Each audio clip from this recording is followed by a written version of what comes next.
예, 안녕하십니까. 그러면은 오늘은 어저께에 이어서 어저께는 그러니까 글을 어떻게 쓸 것인가 그래서 이제 이게 간단하게 이제 대략만 여러분들한테로 이제 제시를 해드린 겁니다. 그렇다면은 어저께도 말씀드렸다시피 우리가 이제 글을 전개해 나가는데 이게 결국은 점수와 관련된 거 아니겠습니까? 그러니까 점수를 이제 획득해야 된단 말이죠. 그러면 그것 또한 전략이 필요하다는 겁니다. 그냥 글을 쓴다 그래서 점수를 획득하는 것이 아니니까 그에 대한 전략을 우리가 이제 어떻게 세워야 될 것인가. 분명히 어저께도 말씀드렸지만 채점 기준표가 사전에 작성이 된다는 거죠. 당연히 우리는 모르는 거고요. 그렇지만 논술이기 때문에 우리가 채점 기준을 고려해서 고득점 전략을 짜야 된다는 거죠. 그렇게 하기 위해서는 여러분들이 글을 그냥 아무렇게나 함부로 쓸 수는 없다는 겁니다. 그래서 우선 논술의 글의 체계는 어떠냐.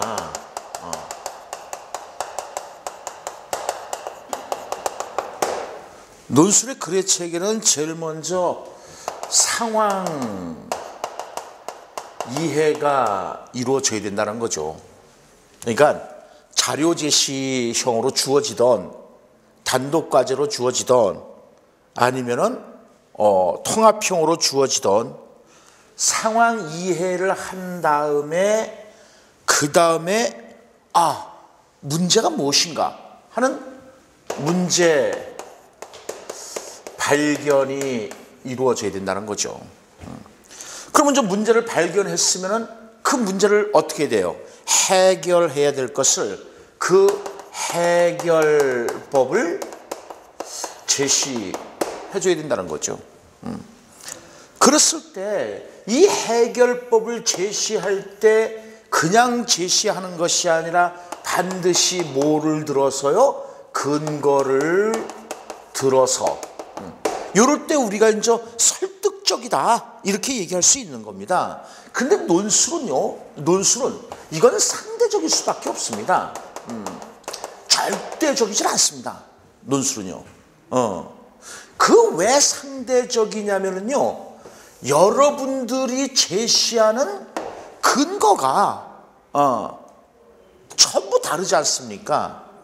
그러니까 절대적이라고 얘기할 수 없죠. 만약에 절대적이라면 어떻게 돼요? 외워야 된다는 얘기죠. 딱 답이 정해져 있고 그것에 모든 사람이 똑같이 접근해 가야 된다는 거죠. 그러니까 붕어빵이 될 수밖에 없다는 거죠. 그러니까 논술은 상대적이에요. 그러니까는 나는 쟤하고 달리 썼어 라고 해서 고민할 필요는 절대 없다는 것입니다. 상대적이기 때문에. 따라서 이 근거, 준거를 어떻게 되는 것이냐, 이 해결법을 제시하는 데 있어서 그게 이제 여러분들 대단히 훌륭한 글이 될 수가 있다는 겁니다. 그래서 이제 한마디로 뭐예요? 이게요. 근거를 든다는 것은 여기를 우리가 좀 더 세분화시킨다면 뭐예요? 해결법을 제시하는 것 자체가 자기 자신의 주장이 될 것이고 그 주장에 대한 서포팅 센턴스로서 나오는 것이 근거를 댄다는 겁니다. 그러니까 이 해결법을 제시하는 데 있어 여러분들의 주장과 그 주장에 대한 근거가 들어가줘야 된다는 겁니다. 자, 그렇다면은 그 논술은 이해력을 이제 채점할 수가 있습니다. 논술의 문제를 이제 채점할 때 이 사람이 어느 정도의 그 수행 능력을 가지고 있는가 하는 이해력을 측정합니다.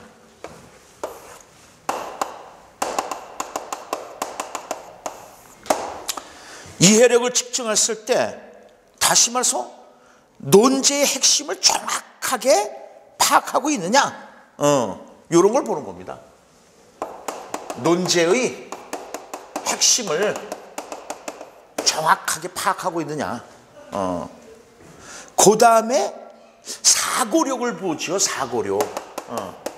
사고력을 봤을 때 우리가 이제 조금 이따 보겠지만요, 일면적 사고만 하느냐, 아니면은 다양한 다각적인 심층적인 사고를 하느냐. 심층적이고 다각적인 사고를 하느냐, 이걸 보는 거죠. 그러니까 이건 이제 조금 이따 나오겠지만요, 예를 들어서 사교육 문제를 우리가 다룰 때, 사교육 문제를 다룰 때 그냥 사교육은 뭐 예를 들어서 뭐 사교육은 뭐 비용이 많이 들어가고 공교육을 죽이는 것이다, 이건 누구나 다 생각할 수 있다는 거예요.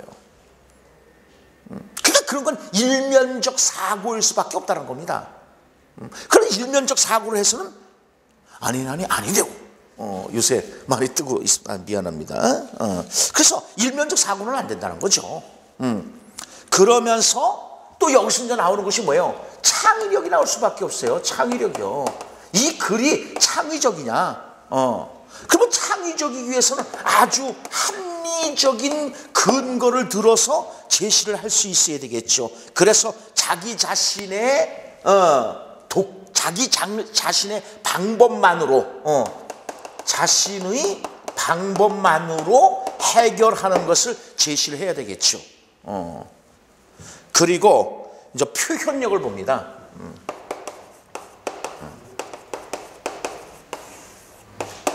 이 표현력이라는 것은 문맥 호응이 제대로 되고 있느냐.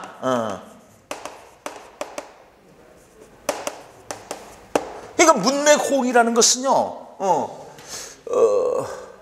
왜냐하면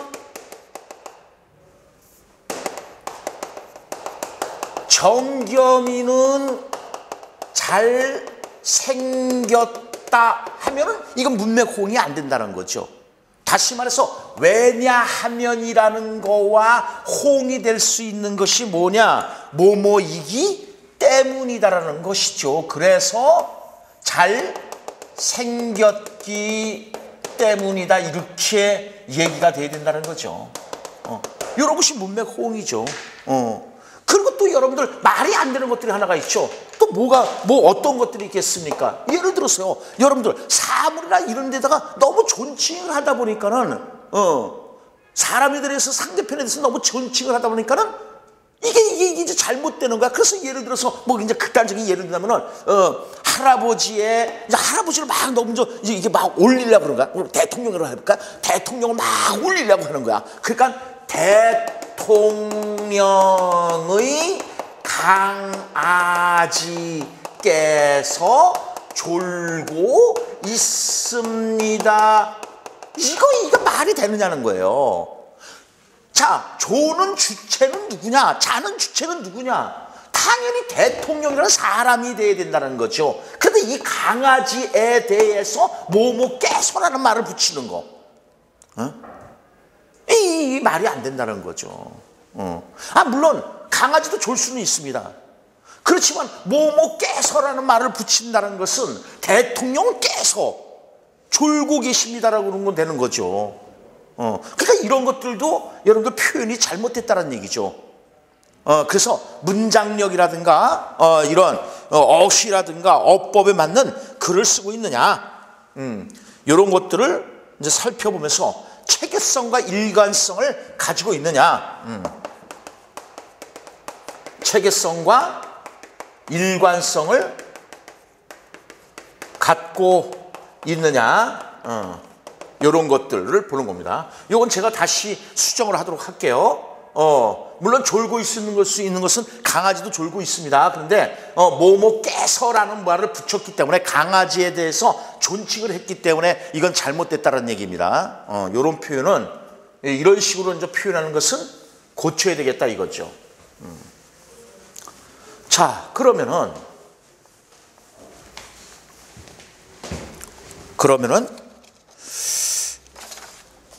우리가 이제 어떻게 글을 이제 써볼 것이냐. 예를 들어서 사교육이 지금 상황 이해를 해서 그거에 대한 어떤 문제를 발견해서 이 문제를 해결할 해결법을 이제 제시를 한다 했을 때, 예를 들어서 사교육에 대해서 우리가 이 두 가지를 우리가 이제 또 같이 볼 수도 있는 거거든요. 그래서 예를 들어서 이 사교육이 필요하냐, 또 사교육이 필요하지 않다, 사교육이 필요하다, 이제 이렇게 나왔을 때 사교육이 필요하다라고 이 주장하는 그 주장에 대한 근거를, 타당한 근거를 제시해야 된다는 거죠. 지금 여기서 사교육은 필요하지 않다라는 이 주장에 대해서 그 근거를, 타당한 근거를 들어라 이겁니다. 그랬을 때 사교육이 필요하다는 근거로서 예를 들어서 뭐가 좋겠어요? 이제 독특하게 써야 되는 거야. 이게 독창적이어야 된다는 거죠. 그리고 누구나 다 합리적이어야 돼. 아, 그래, 그럴 수 있어 라고 생각해야 된다는 거예요. 근데 우리는 항상 얘기할 때 사교육을 받아? 그러면 사교육을 받게 되면 성적이 올라가. 이 따위만 생각을 한다는 거예요. 그러니까 아까도 얘기했지만 일면적이지 그런 다각적이고 다 측면적인 사고를 못하고 있다는 거죠. 그러니까 여러분들 뭐 흔히들 우리가 이제 생각하는 것들이 이제 빼고 이렇게 생각할 수 있잖아요. 그 개별적인 능력을 키워주는 그런 재능 교육이 가능하다. 그러면 이거 얼마나 훌륭한 글이 되겠습니까? 그러면 이것에 대해서 재능 교육이 가능하다까지만 쓰면은요, 이거 우리가 또 나중에 나오겠지만요, 글자 수를 맞춰야 되잖아요. 이게 글자 수가 여러분들 뭐 1000자, 뭐 1200자 이렇게 되는 건데, 이렇게 쓰면은 여러분들 글자 수를 못 맞추잖아. 그러니까 요거에 대해서 어떻게 하면 되는 거예요? 이거에 대해서 부연 설명을 이후로 해주면 된다는 거예요. 부연 설명을 여기다가 뭐 예를 들어서 그 재능 회기나 교육을 시키게 되면은, 그러니까 여러분들 그 사교육 혼자만의 이런 1:1 교육 이런 것이 아니라 누구하고 다 똑같이 하는 그런 일제식 교육을 하게 된다면은 자기 자신의 재능을 특별히 개발할 수가 없지 않느냐 이거예요. 그러면서 이제 그런 것들에 대해서 부연 설명을 해주면 되는 거죠. 얼마나 독특하게 들어갈 수가 있겠습니까? 그래서 두 번째 같은 경우 또 뭐예요? 개별화가 가능하다. 이런 거가 더불어서 개별화가 가능하다. 당연히 이거에 대한 또 부연 설명을 해주면 되는 거죠. 글자 수를 좀 맞추기 위해서. 그 다음에 이제 여러분들 또 얘기한다면 뭐예요? 수준별로 심화 보충이 가능하다. 이런 것들. 수준별로 심화 보충이 가능하다. 이런 것들도 이제 여러분들 서포팅 센턴스로 이제 들어가주면 된다는 것이죠. 그러니까 여러분들 이 타당한 주장의 근거가 많을수록 좋은 거예요. 많을수록. 이게 뭐냐면 본론에서 이제 이 얘기가 돼야 되는 부분들이기 때문에. 그리고 또 뭐 여기서 이제 또 하나 더 된다면 뭐예요? 맞벌이 자녀, 부부 자녀들의 오후 돌보기도 가능해지는 거 아니냐 이거죠. 이런 것들. 그렇다면 이제 뭐 예를 들어서 또 사교육은 필요 없다. 그럼 왜 필요 없는데? 이러기 때문에 필요 없어라는 타당한 근거를 대야 되겠다 이겁니다. 그럼 이제 많이들 하는 것이 뭐예요? 이제 공교육이 무시가 된다. 그럼 왜 그러냐? 그에 대한 부연 설명을 또 하라 이거죠. 공교육이 무시가 되는 것이다. 그 다음에 이제 두 번째 뭐예요? 사교육비가 증대가 된다. 이거 그죠? 사교육비가 증대가 된다. 이건 누구나 다 보편적으로 다 얘기하고 있는 거 아니겠습니까? 그런데 여기서 딱 한다면 뭐가 나오는 거예요? 이제 학습자의 학습 부담이 증가가 된다 이거죠.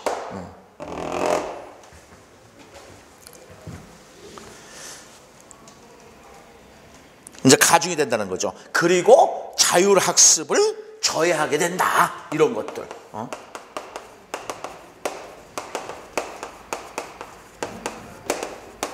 그래서 이렇기 때문에 사교육은 필요치 않다라는 이 주장에 대해서 합리적이고 타당한 근거를 댈 수가 있다는 것입니다. 자, 그렇다면 보세요. 이제 우리가 저번 시간에 얘기한 것처럼 지금 이 둘 중에 하나 들어서 여러분들이 주장을 한다고 칩시다. 그러면 이 주장을 했을 때 이 주장에 대해서 뭘 해야 된다 그랬어요? 반론을 제시해야 된다 그랬었죠. 그래서 반론을 제시해야 되는 거죠. 그러니까 만약에 예를 들어서요, 대부분 사람들이요, 여보세요, 이 글을요 이렇게 쓰면은 진짜 대단한 글이 될 수가 있어요. 뭐냐면요, 찬성 반대 둘 중에 하나서 골라서 쓰라 그랬을 때요, 예를 들어서 사교육이 필요하다, 필요치 않다, 둘 중에 하나를 골라서 자기 자신의 견해에 대해서 논하라 그랬을 때요, 대부분 사람들이 뭐라고 해요? 사교육을 해서는 안 된다라는 논제를 잡아서 이끌고 나갑니다. 그러니까 다 보편적으로 막 이글들 써나간다고요. 예? 공교육이 무시가 될 것이고, 그렇게 되면 사교육비가 증대가 될 것이고, 대부분 이제 이 내용으로 들어간단 말이에요. 그러면은 가장 좋은 글의 방법이 뭐냐? 이거로 치는 거예요, 이거로요. 사교육이 필요하다라는 측면에서요. 자, 그러면은 사교육이 필요하다.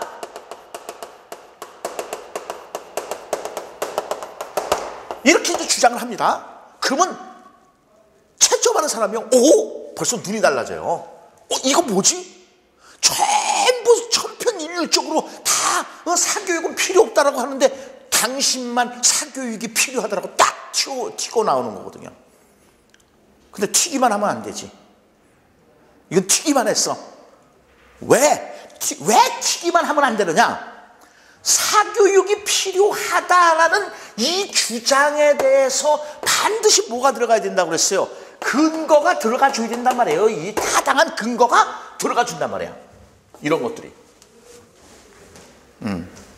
그러면서 뭐라 그랬어요?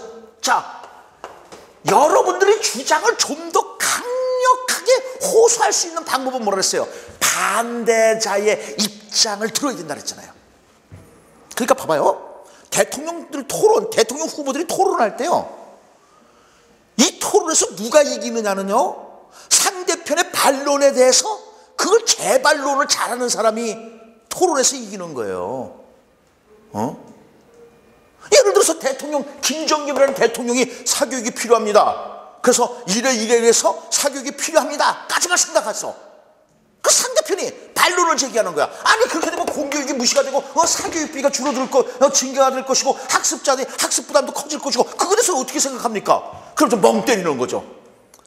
예, 글쎄 그건 생각을 못했네요. 아니면은 지 주장만 계속 되풀이하는 거야. 그러면 지는 거야. 그러니까는 반드시 어떻게 된다? 사전에 이 사람들이 리허설을 한단 말이에요. 대통령 후보자들이 어떠한 질문이 들어올 것이다. 그러면 그 질문에 대해서 이렇게 대답을 해야 된다. 예상 문제, 예상 질문을 전부 뽑는다고요.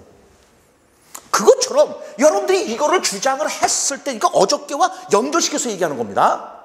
여러분들이 이렇게 주장을 했을 때 이것에 대한 타당한 근거를 대고, 그러면서 뭐를 생각한다 그랬어요? 반대편에서 분명히 논박이 들어올 것이다. 그럼 그 논박은 뭐가 되겠어요? 그 논박은 사교육은 필요 없지 않냐, 라고 하면서 이 사람은 또 이 사람 나름대로의 근거를 댈 거라는 거예요. 그랬을 때 어떻게 한다 그랬어요? 이 논박이 강력하면 강력해질수록 여러분들 주장이 대단히 위대해질 수가 있다 그랬잖아요. 그러니까 이 사람들이 공교육을 무시하는 것 아니냐 했을 때 뭐라고 얘기하는 거예요?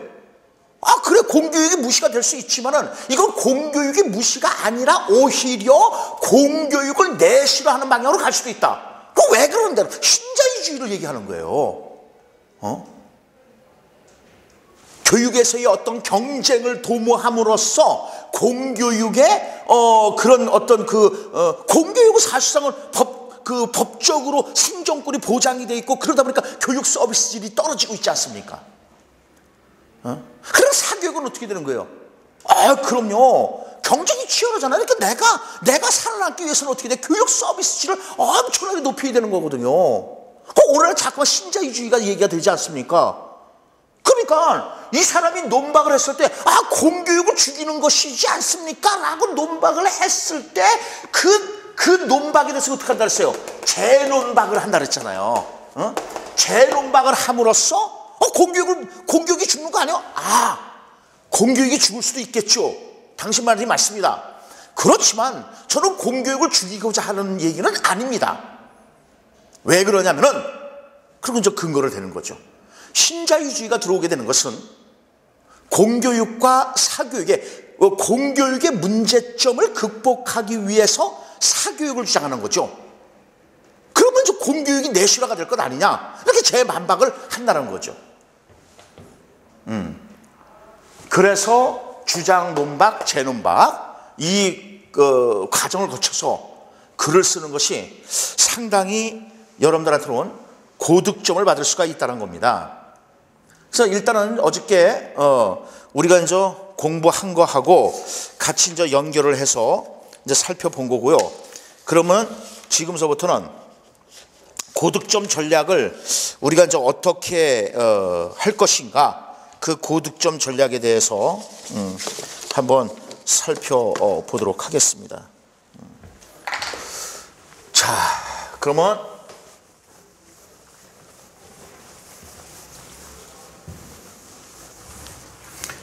그러니까 글을 써나갈 때 어떤 순서를 밟아야 된다는 것은 지금 여러분들 말씀을 드렸으니까 다시 한번 우리가 이제 논리적 사고력을 확산시키기 위해서는요, 이제 사실 확인, 그러니까 다시 말해서 이제 어떤 상황이냐, 그 이제 상황이 이제 이루어져야 되겠죠. 그래서 이 사실을 확인한 다음에 여기서 말하고자 하는 것이 무엇이냐 하는 이제 문제를 이제 발견해야 된다. 그런 문제를 발견했다면은 아까도 얘기했지만 이제 그 다음에 나와야 될 것이 뭐라 그랬습니까? 그렇죠. 문제 해결 방안을 이제 제시해야 된다. 여기에서 자기 자신의 어떤 주장에 대한 근거를 이제 타당하게 이제 들면 된다 그랬지 않습니까? 그랬을 때 요 사실 확인을 위해서 사실 확인을 하기 위해서는 이루어져야 될 것이 뭐냐? 여기서 이제 전략이에요. 사실 확인을 위해서 우리가 이제 생각해야 될 것이 뭐냐면은 구조를 이제 파악하고 이 구조가 어떤 형식으로 이루어졌느냐, 그 다음에 핵심어와 관련 배경 지식이 필요한 겁니다. 핵심어와 관련 지식 배경이 필요하다. 핵심어와 관련 지식 배경이 필요하다. 그러니까 여러분들 이따가 나오겠지만 채점을 할 때요, 핵심어가 제대로 들어갔는가가 채점 기준에 반드시 들어가게 돼 있어요. 그냥 우리가 흔히 말하는 이 키워드죠, 키워드. 근데 문제는 뭐예요? 키워드만 알고 있다고 되는 것은 아니잖아요. 그 키워드에 대한 정확한 이해를 바탕으로 해서 필요할 때 적재적소에 넣어주는 것, 그것이 대단히 중요한 거죠. 그리고 나서 문제를 발견하는 겁니다. 어떤 게 문제가 있다. 이를 위해서는 추론력이 이제 필요한 거겠죠.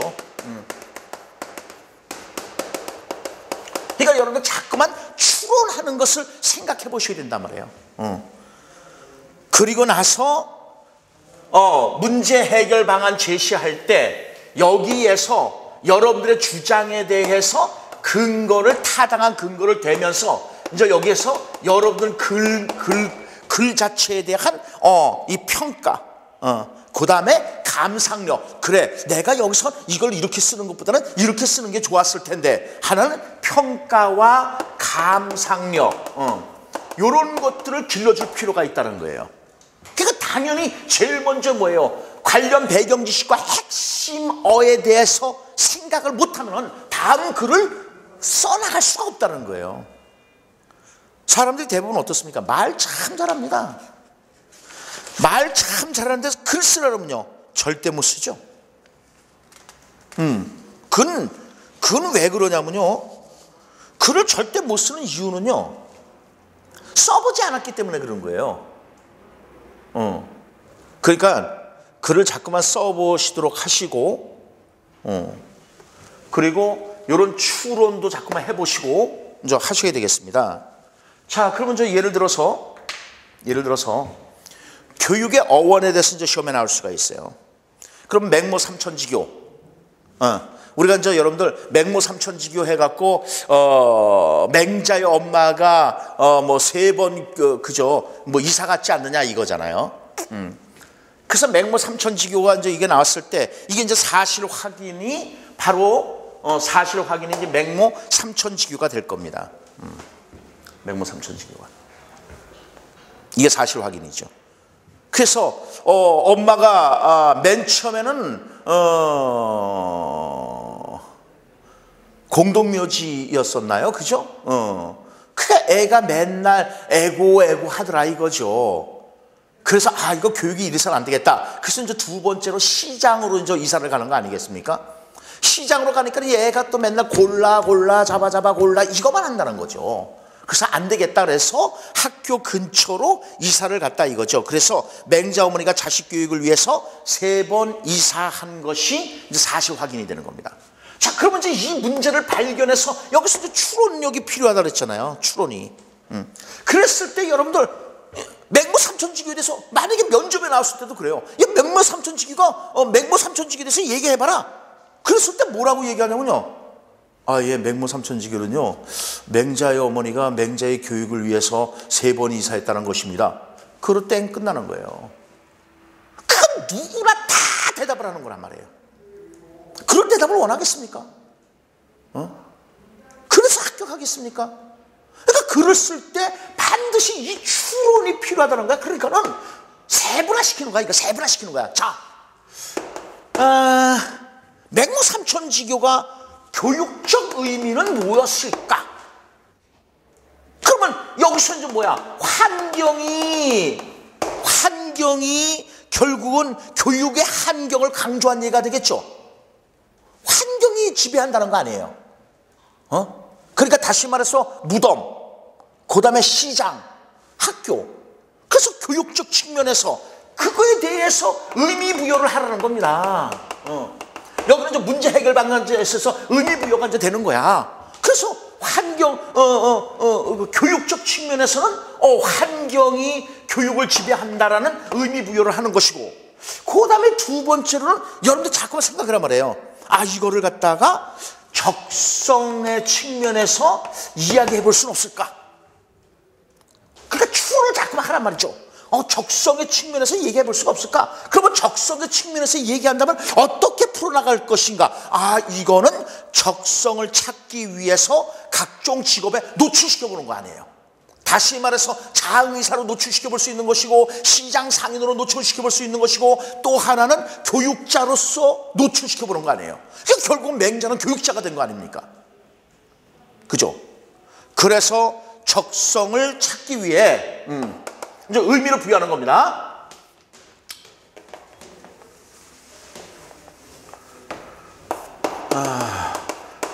교육의 환경을 중요시하는 것이고, 이제 적성 찾기가 이제 이루어지는 거겠죠. 그래서 적성을 찾기 위해서 각종 직업에 노출시켜 보는 것이다.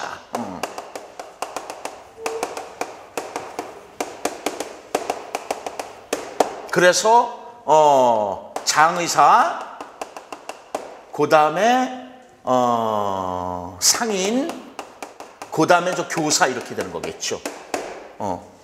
그러니까 요것도 결국은 환경과 같이 연결해서 이야기가 나올 수 있는 것들이잖아요. 그 다음에 이제 사회적인 측면에서 어떻게 바라볼 것이냐. 여러분들 이거 어떻게 생각하십니까? 맹자의 엄마가 이렇게 했다는 것에 대해서 여러분들 이거 어떻게 생각하십니까? 치맛바람으로 좀 연결시키면 되는 거죠. 치맛바람. 부모의, 어머니의 치맛바람의 한 예가 된다. 아주 대단히 독특하지 않습니까?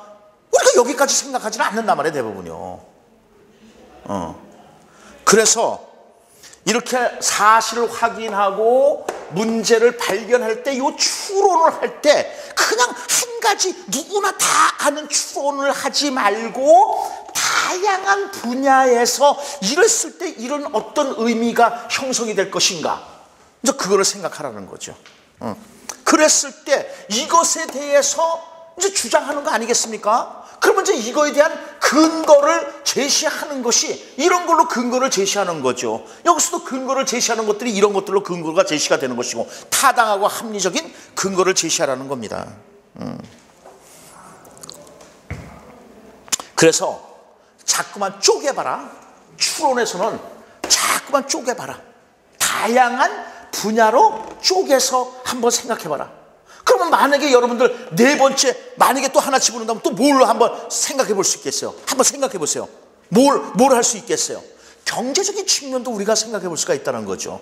그러면 결국 뭐예요? 이거 사교육을 위해서 어머니의 치맛바람이라는 것은 결국 또 뭐야? 사교육을 불러일으킬 수도 있다는 측면이 되는 거죠. 그러니까 자꾸만 그런 식으로 쪼개서 생각해서 그걸 합리적으로 여러분들이 얘기를 하라는 거죠. 자, 그러면은 아까도 이제 말씀드렸지만 다시 이제 정리를 해보고 그다음 이제 채점 기준표를 이제 고려하는 것을 생각해 보도록 하겠습니다. 아까도 얘기했지만 사교육에 대해서 대부분 사람들이 이제 부정적인 영향을 얘기한다 그랬잖아요. 그러면 좋다. 사교육에 대해서 이제 부정적인 관점에서 글을 쓴다고 치자. 나는 사교육이 필요하다라고 쓰기에는 너무 겁이 난다. 그러면은 그래, 사교육은 잘못됐다라는 측면에서 글을 써봐라 이거야. 그러면 대부분 사람들이 어떻게 하나요? 대부분 사람들이요. 이제 추론을 잘하란 말이에요. 대부분 사람들이 얘기할 때, 뭐 교육비가 증가해서 경제적인 문제가 생긴다. 그 다음에 뭐 공교육이 무시가 될 수 있다. 뭐 이런 정도에서 글을 쓴다는 거죠. 그러면 아까도 얘기했지만 누구나 다 똑같아진다 그랬잖아요. 그러니까 어떻게 하라? 추론을 하는 데 있어서 어떻게 하라? 쪼개라. 그러면 예를 들어서 경제적 관점에서는요, 사교육비에 드는 돈이 많이 든다. 또 사회적 관점에서는 어떻게 되는 거예요? 사교육을 많이 받은 아이들이 결국은 어떻게 되는 거야? 좋은 대학에 가고 그러는 거잖아요. 그러니까 결국 뭐야? 사교육은 과시가 된다는 거야. 그 다음에 교육 내용의 관점에서 본다면 어떻게 되겠어요? 학교에서 수업에 집중할 수 없지 않느냐. 그러니까 여러분들 보세요. 유치원 때 이미 모든 것을 다 알고 간 아이들은요, 초등학교에서요 집중이 안 돼. 왜? 다 알고 있는 얘기를 하는 거니까. 그래서 이거 유치원 때는 애가 대단해 보였어. 근데 학교에 들어가서 맹하란데 맹해진단 말이에요. 그러니까 여러분들 중학교에서 고등학교 올라갈 때도 그렇잖아요. 뭐 중학교 학원에서 뭐 선수학습이니 뭐 그래갖고 고등학교 선수학습이니 갖고 막 가르쳐. 근데 이 학교가 정작 학교 가서는요 흥미를 잃는다는 거죠. 왜? 다 알고 있는 내용을 강의를 하고 있으니까. 그 다음에 학교의 관점에서는 어떻게 됐을까요? 학교의 관점에서는요, 학교 교육을 경시할 수 있다는 거야.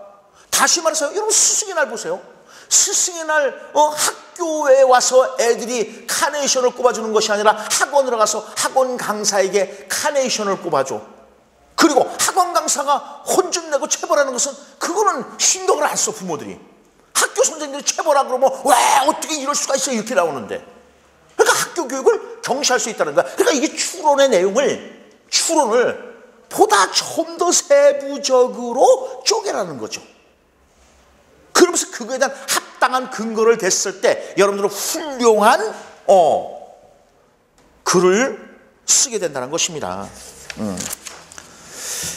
그래서 일단은 여러분들이 이제 글을 써나갈 때 요 단계를 사실 확인, 문제 발견, 특히 이 문제 발견에서 이렇게 자꾸만 쪼개서 추론력을 자꾸만 길러라.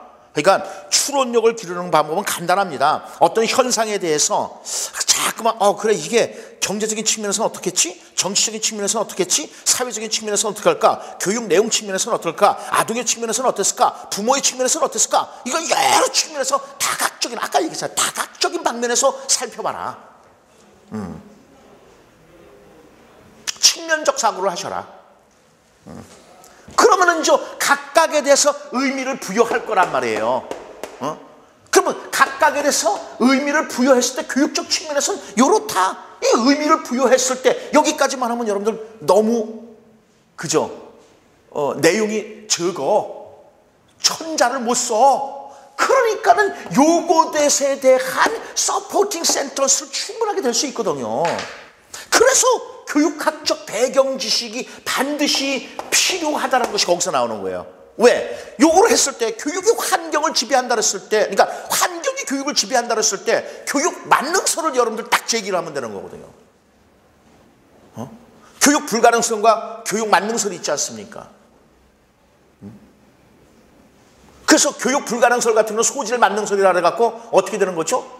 환경과 유전이요. 유전이 있을 때요. 유전에 더 초점을 맞추는 것이잖아요. 그러나 교육 가능설 같은 경우는 어떻게 되는 거예요? 환경과 유전이 있을 때 어디에다가 초점을 맞춘다고요? 환경에 초점을 맞추는 거잖아요. 그러니까 환경만 만들어지면은 교육이 가능하다는 측면이잖아요.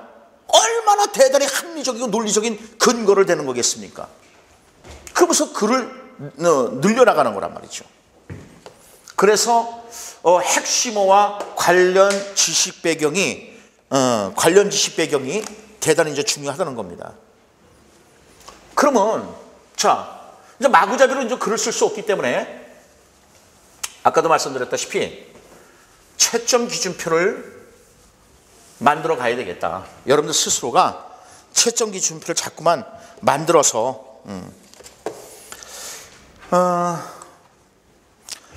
먼저 채점을 할 때요.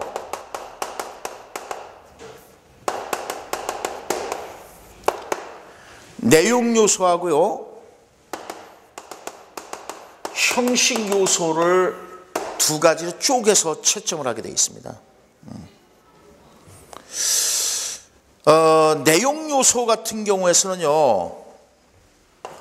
그 주어진 자료를 잘 해석을 해서, 그러니까 활용해서 이걸 잘 활용해서 논제를 해제를 했는가, 그리고 조금 아까 얘기한 것처럼 핵심어가 제대로 제시되었는가, 이 두 가지를 봅니다. 요거는 점수차가 굉장히 많이 벌어질 수가 있습니다. 그런데 형식적 요소는요, 점수차가 그렇게 많이 벌어지지 않습니다. 이 형식적 요소는 글의 체계를 갖추었느냐, 아니면 뭐 띄어쓰기가 그러니까 뭐 원고지 쓰는 법에 의해서 제대로 쓰였느냐, 아니면 맞춤법은 제대로 됐느냐, 이런 것들을 보는 거예요. 그래서 글씨도 여러분들 예쁘게 써야 돼요. 여러분들 것만 채점하는 게 아니거든요. 많은 사람들을 채점하기 때문에 짜증나거든요. 그 다음에 글자 수는 맞췄느냐. 예를 들어서 뭐 1000자 플러스 마이너스 100 했는데 그 글자 수는 맞췄느냐. 이런 것들을 보는 겁니다. 그러니까 여기는요, 점수 차이가 그렇게 많이 안 벌어져요. 그러나 여기에서 점수 차가 대단히 많이 벌어진단 말이에요. 그러니까 이런 것들은 형식을 갖추고 있는 것들이거든요. 그러니까 그 형식대로만 맞춰주면 되는 거야, 이거는. 형식대로만 맞춰주면 되는 것인데 요 내용은 여러분들이 어떻게 구성해 나가느냐가 굉장히 중요하단 말이야. 그래서 이제 저는 여러분들 이제 새로 나오는 논술책에 반드시 뭐를 집어넣냐면은 키워드를 집어넣었다고요. 요런 키워드가 들어가야 고득점을 받을 수가 있다는 거죠. 뭐 예를 들어서요, 실존주의라면은요, 선택, 주체성, 그 다음에 자각, 결단, 책임, 이런 키워드가 반드시 들어가줘야 된다는 거죠. 오케이? 그래서 실존주의가 왜 필요할까? 자, 그러면 왜 필요할까? 그 추론도 해보라는 거야. 그래서 교육적 측면에서 추론을 해보는 것이고, 학생의 교육적 측면에서도 여러분들 뭐 학생의 입장에서 뭐 추론을 해본다든가, 그 다음에 뭐 교사의 입장에서 추론을 해본다든가, 그 다음에 사회적 측면에서 고려를 해본다든가, 그 다음에 공교육 측면에서 고려를 해본다든가, 이런 식으로 자꾸만 추론을 하란 말이에요. 그래야 그런 내용이 좀 많아지는 겁니다. 그러면서 핵심어가 반드시 들어가는 거죠. 그리고 다시 말해서 논제 해제를 분명히 잘해야 된다는 거야. 여기서 물어보고자 하는 것이 뭐냐 이거야. 그러니까 예를 들어서 어떤 자료를 주고요. 이런 자료를 주고 이 자료를 만약에 해석했을 때 이 자료에 대한 이제 논제가 주어진단 말이에요. 그랬을 때 이 주어진 자료를 잘 활용해서 여기서 말하는 논제가 무엇인가? 그거에 대해서 파악을 분명히 하라는 거죠. 예를 들어서 필요성이 등장하는데 그 필요성으로 인해서 인성교육이 불가능한 이유를 상술하시오 했을 때, 뭐 예를 들어서 이 자료를 파악해서 필요성이 등장하는데, 그러면 도대체 이 필요성은 무엇이지? 그 필요성을 정확하게 여러분들이 알아야 된다는 거죠. 그래서 그 필요성을 알아야 이것 때문에 인성교육이 잘못되고 있다는 것을 여러분들 이끌어 나가야 된다는 거죠. 불가능하다는 것을 이끌어 나가야 된다는 거죠. 그런 주어진 자료를 활용한 논제 해제를 분명히 할 줄 알아야 된다는 것입니다.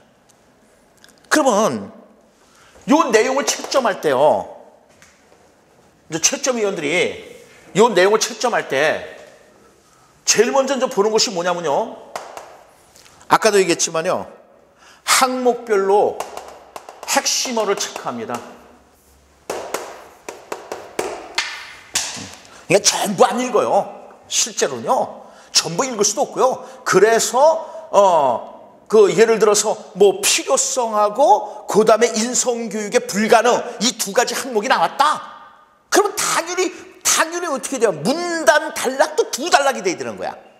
필요성 한 단락과 그거에 대한 인성 불가능, 인성교육 불가능 단락 크게 두 단락으로 이제 나눠보는 거야. 이제 예를 들면은 그렇게 크게 두 단락이 돼야 된단 말이야. 그랬을 때 필요성에서 반드시 나와야 될 키워드가 뭐냐, 그게 들어가냐 안 들어가냐, 그걸 따진다는 거예요. 인성교육 불가능성에서 이야기할 때 그 키워드가 들어가냐 안 들어가냐, 그걸 따져준다는 겁니다. 그 다음에 논제 순서대로 핵심어가 순서대로 핵심어 중심으로 논술을 하고 있느냐, 요걸 따집니다. 논제 순서대로. 그러면 논제 순서는 조금 아까도 얘기했지만 뭐라 그랬어요? 필요성이 먼저, 이 필요성이 무엇인가 먼저 얘기하고 나서 인성교육 불가능에 대해서 얘기가 되는 거잖아요. 이게 논제 순서잖아요. 근데 대부분 사람들은 어떻게 되는 거예요? 그걸 생각을 안 한다는 거야. 생각을 안 하고 인성교육부터, 인성교육이라는 것은 이러한 것인데, 그래서 인성교육을 하다 보니까 이렇게 해가서 이런 필요성이 나오는데 그것이 결국은 인성교육을 불가능하게 만들더라, 이런 식으로 얘기를 한단 말이죠. 그건 잘못됐다는 거죠. 반드시 논제의 순서대로 풀어나가라. 그런 것도 이제 여러분들 채점하는 데 이제 들어간단 말이죠. 그 다음에 반드시 체계성을 갖춰야 되겠죠. 글을 쓰는데 다시 말해서 문제가 확인이 됐으면은 이것에 대한 해결 방안을 제시했느냐, 이거를 본다는 거죠. 그래서 요거에 맞춰서 조금 아까도 얘기했지만 어떻게 하라 그랬어요? 네 번째는요, 분량을 조정하라 그랬잖아요. 분량을 조절해라. 그러니까 여러분들이 이 분량을 조절할 수도 있고 그렇게 조절하지 않을 수도 있고 막 그래. 그러니까 여러분들 스스로가 조절할 수가 있어야 돼. 그러니까 예를 들어서 사교육에 대해서 필요하다, 불필요하다 그랬을 때 뭐 사회적인 측면, 경제적인 측면, 학교 측면, 무슨 교사 측면 막 이렇게 여러 가지로 이제 쪼개서 이거 뭐 800자 정도로 쓸 수 있다 그러면 막 쪼개서, 근데 함부로 쪼개면 안 되는 거고 당연히 타당성 있게 쪼개야 되겠지. 추론해야 되겠지. 그 추론해서 서포팅 센텐스를 막 집어넣으라 이거야. 근데 만약에 이거 넘칠 것 같다 그러면 어떻게 하는 거야? 그 중에서 덜 중요한 것들은 빼버리라는 거지. 오케이? 빼버려서 집어넣으라 이거죠. 자, 그러면 이제 내용 측면에서 채점 기준이 이렇다면요, 형식적인 측면에서는 채점을 어떻게 하느냐? 당연히 글자 수를 맞춰라 이겁니다. 글자 수를 채워줘라. 그러니까 예를 들어서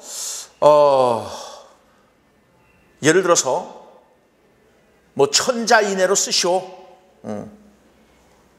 그런데 이게 한 600자 정도로 썼다.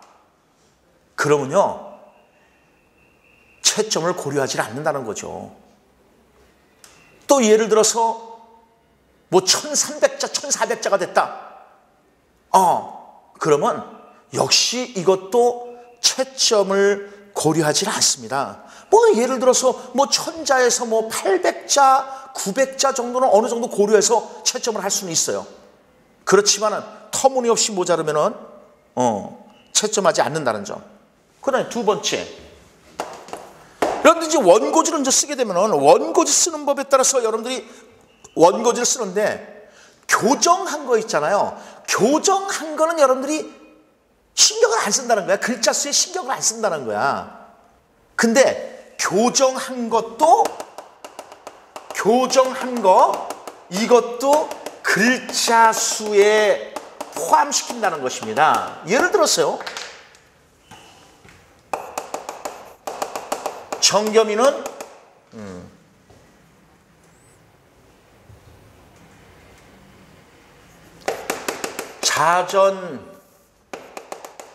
자전거로 전국 일주를 했는데 여기에다가 이제 여러분들이 이렇게 해서 도보보다는 자전거로 전국 여행을 할 때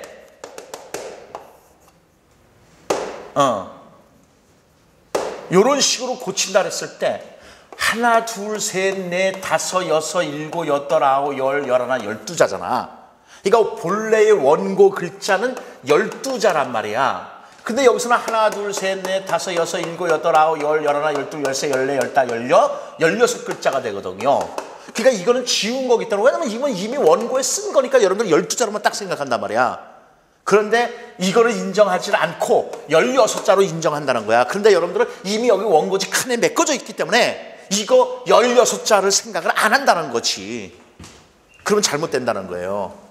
그러니까 저거를 생각한다는 걸 알아두시고요. 그 다음에 교정을 하면서 글자를 이제 삽입할 때 요건 이제 지금 얘기를 한 거고요. 그 다음에 원고지 쓰기 기본 원리 중에서요, 문단 바뀔 때, 그러니까 예를 들어서 아까 이제 이거 뭐 나중에 이제 원고지 쓰게 된다면은 그 원고지 쓰는 방법을 얘기를 하겠지만은 이 앞에 딱 떼고 하는 거잖아요. 그러니까 여기서 이 한 문단이 끝났다. 그래서 여기서 다 하고 끝났다 이가. 그리고 이제 많은 원고지 칸이 남아 있어. 그렇지만은 다음 문단을 바뀔 때 여기를 또 떼는 거죠. 그래서 사랑이란 이런 식으로 여기를 떼라 이거죠. 그러면 문단이 바뀌었구나를, 이게 약속이니까요. 그러니까 다시 말해서 원고지 쓰기 기본 원리를 지켰느냐 이걸 보는 겁니다. 그리고 글씨는 정자체로 써라. 그러니까 글씨 예쁘게 쓰세요. 글씨는 정자체로 써라. 만약에 한문을 쓸 때요, 이건 이렇게 쓰면요, 이건 정자체가 아니에요. 이건 이제 일본 아이들이 주로 이제 글씨를 뭐 간략하게 쓰는 막 그런 저기가 있잖아요. 사실상 정자체로 쓰면은 나라 국자 이렇게 써야 되는 거거든요. 이런 식으로 글씨, 우리 한글도 정자체로 써라 이겁니다. 그래서 여러분들한테로 자꾸 말씀드리는 것이 채점 기준을 이제 생각을 해라 이겁니다. 그러면 예를 들어서 이제 마지막으로 우리가 이제 채점 기준표를 잠깐 만들어 보는 겁니다. 마지막으로 요거는 이제 여러분들 다 이제 나갈 건데, 이제 책에 이제 다 들어갈 겁니다.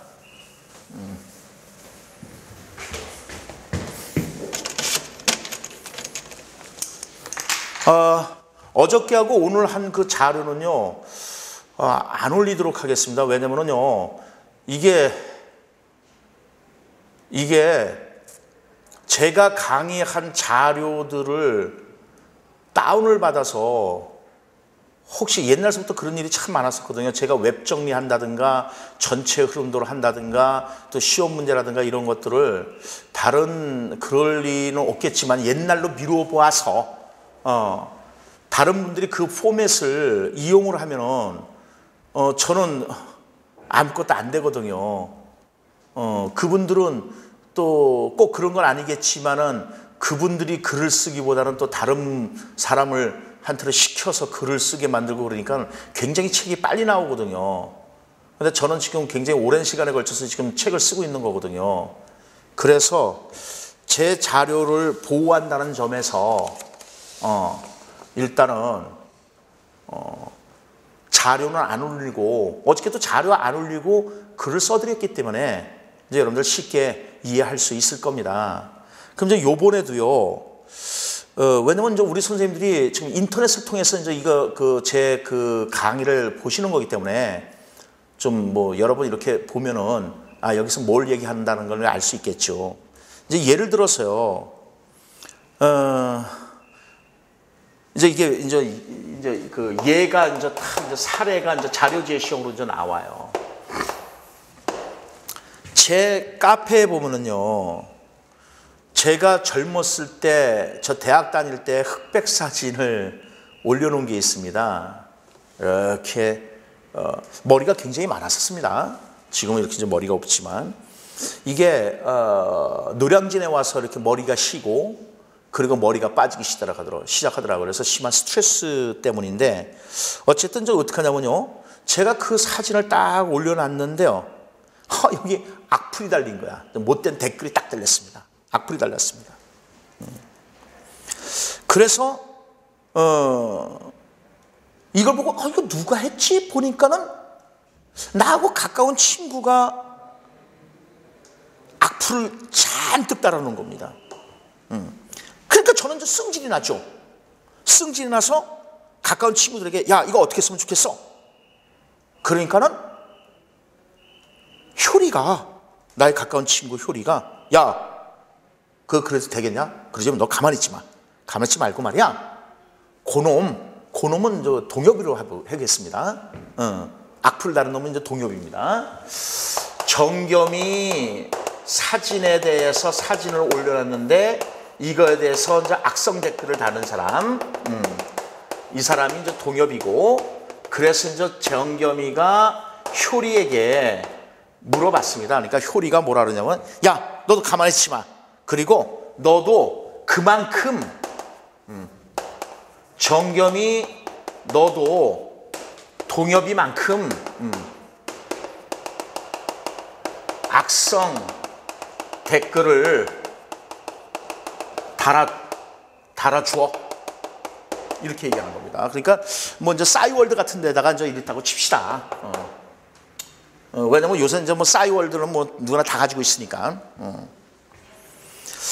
그래서 정겸이는 지금 고민을 하는 겁니다. 어떻게 해야 되지? 이제 이게 고민을 하는 거야. 효리 말을 들어야 될까? 이제 고민하는 겁니다. 여기서 이제 논제가 나옵니다. 논제는 뭐냐면요. 요 예를 자료로 활용해서 콜버그의 도덕성 발달에 나타나는데, 요랬을 때 이 도덕성 발달에서 동엽이는 도덕성 발달 단계가 몇 단계가 되느냐 이거예요. 그리고 요 수업에서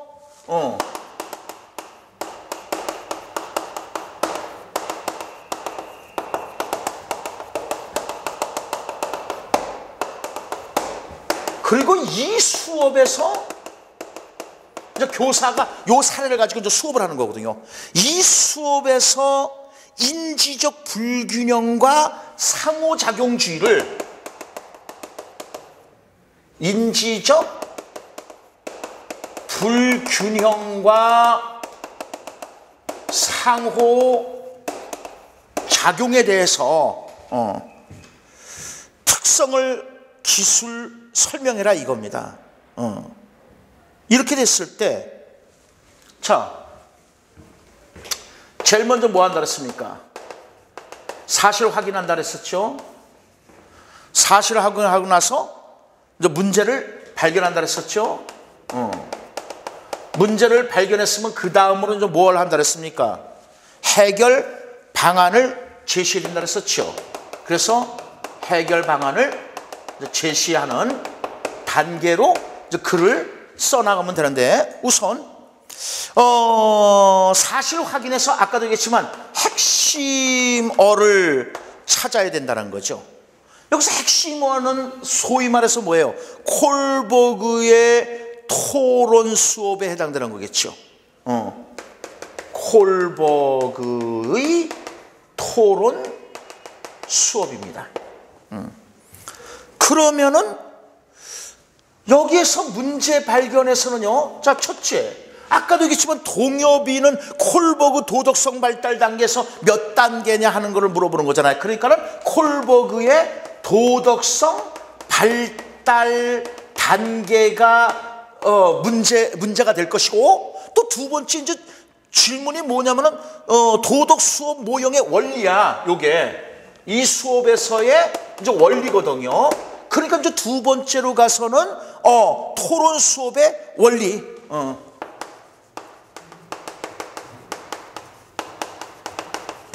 토론 수업의 원리는 무엇이냐?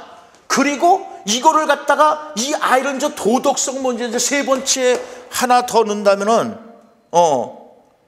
이 아이를 그 도덕성을 향상시키기 위한 질문을 어떻게 할 것이냐, 이제 요게 나온단 말이에요. 그러니까 이거는 지금 문장이 이렇게 이제 계속 이어지는 건데 제가 일부러 이제 쪼개본 겁니다.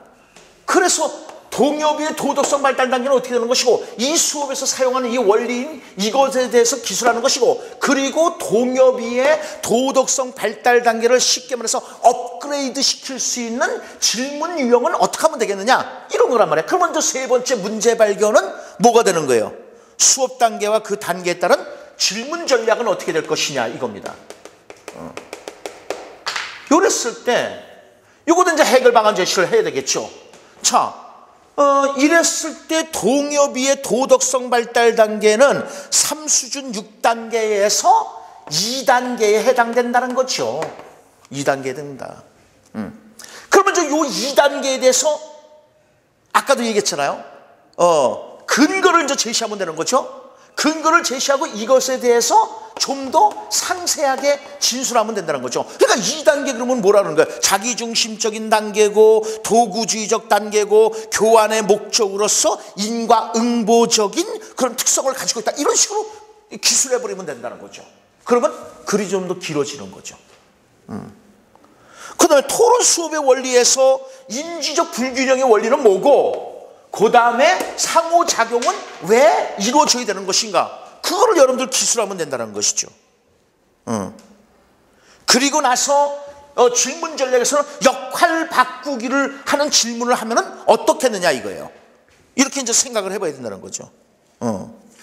그래서 이제 채점 기준으로서 여러분들이 이제 생각해야 될 그 채점 기준이, 만약에 요거를 썼다, 2단계 요거를 썼다, 그러면 정확하게 채점 기준표에 맞는 걸 썼기 때문에, 왜냐면 3단계다 그러면 그건 점수를 못 주는 거죠.